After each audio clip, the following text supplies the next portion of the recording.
Hello, my name is Arvin. Today I am going to present about business communication between cultures. Intercultural communication can be better defined as an interactive phenomenon rather than one involving comparisons between cultures. These cultures are non-homogeneous social groups that are forever evolving.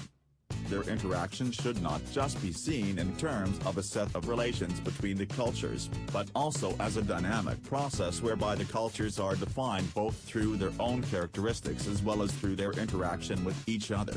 This definition therefore takes both a systemic perspective and a dynamic one. The schematic representation of the model in the introduction emphasizes the actors involved in the communication, namely the addresser and the addressee. When they communicate, they unconsciously make use of a frame of reference which, in general terms, consists of, first their knowledge of the subject under discussion. Second, their experience in professional or individual terms.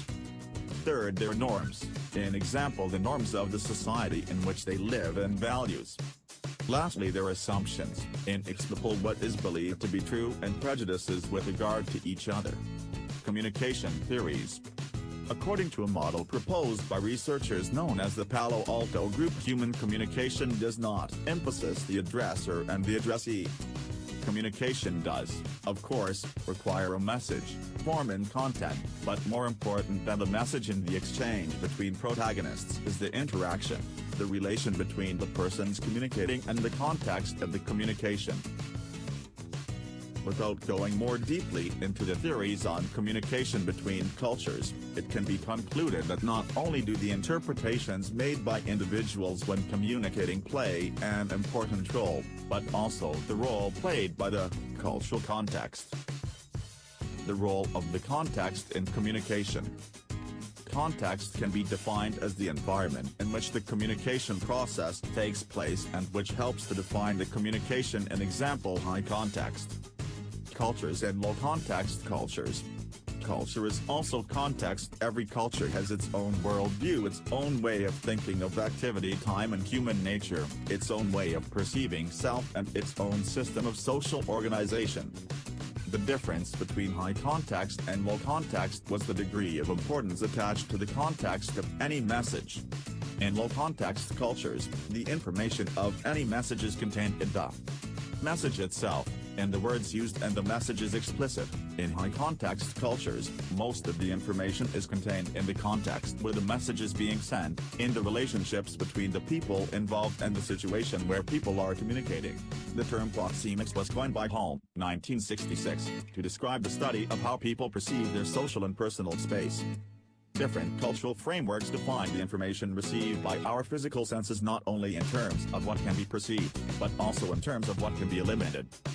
Proxemics also relates to the places where people move and the places where personal space is characterized by an invisible zone with distinct boundaries. When an intruder enters this zone, people may feel uncomfortable.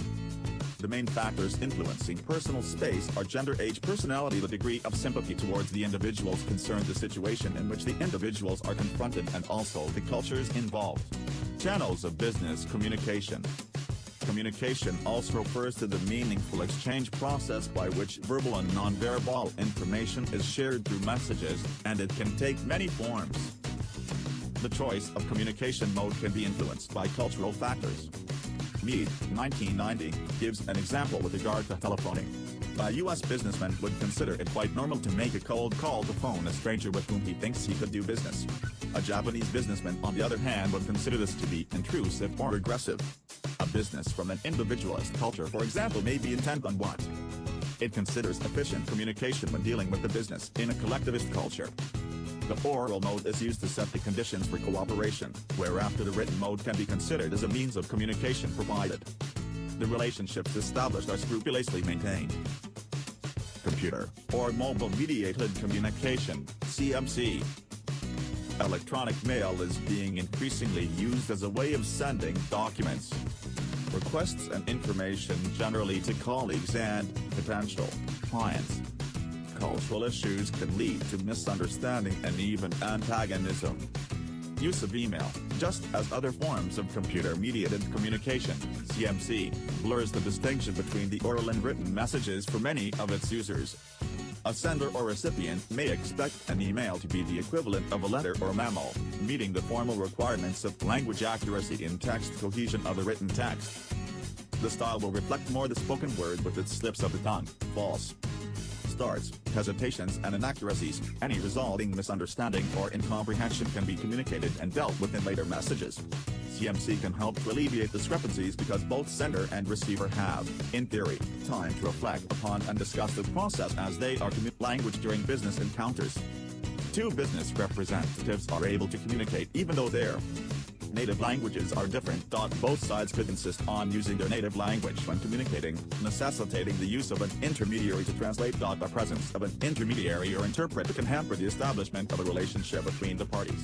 The focus of interaction may well become the interpreter who, in a way, is controlling the whole exchange without bearing the responsibility for the outcome.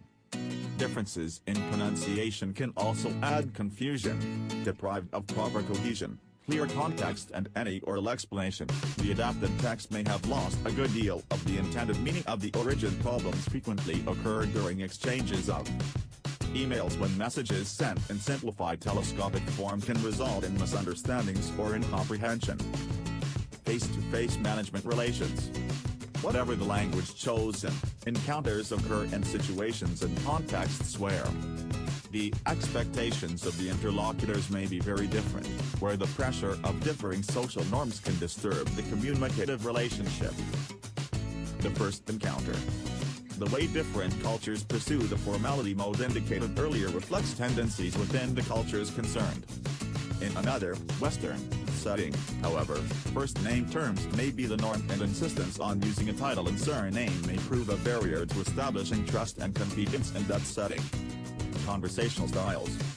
If a business relationship develops, some kind of negotiated communication mode may be established, whereby the context involved plays a decisive role. Once the relationship between managers from different cultures has been established, the maintenance of such a relationship can be fraught with difficulty, particularly when different styles of conversation are used. Taking turns to speak, rather than interrupting each other, may certainly ease the process of understanding, as will asking questions to check on understanding. The use of a shared second language will probably necessitate a check on the intended meaning of words or phrases used, and possibly rephrasing of statements to clarify understanding. Facial expressions during interaction.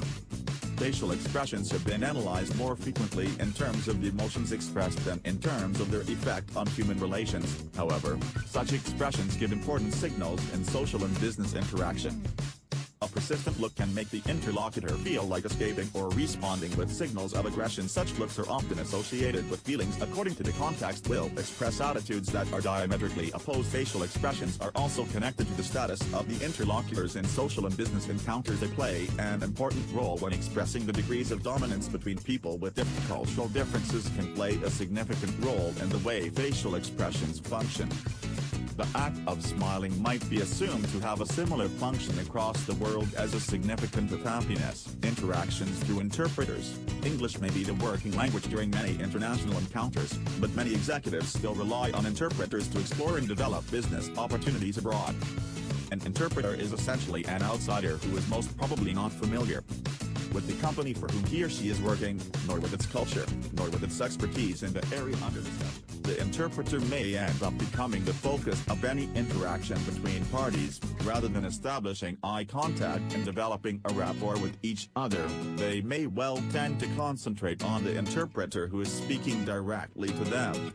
The interpreter manages to translate expertly. The actual communication may still be unsuccessful because signals in the translated utterance may not be picked up by the receiver since he or she is unaware of the cultural context of the loading which the words contain.